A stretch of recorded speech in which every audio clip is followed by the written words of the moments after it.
How to change video to black and white in CapCut. In this quick tutorial, I'll be showing how to change video to black and white using CapCut. For this, open CapCut. Now once you are in, tap on edit, either create new project or open the existing one. And for now, let me just open the existing one. Now in order to change the video to black and white, all you have to do is tap on a video, and here go to effects, tap on effects, tap on video effects. Here you will be seeing many effects.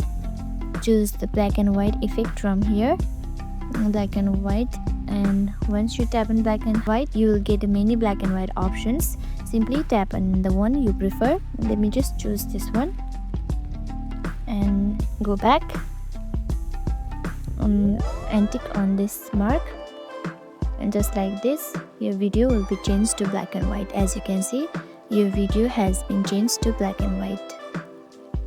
I hope this video helped you out. If it did, don't forget to like, subscribe and hit the notification bell for more video tips. Thank you for watching.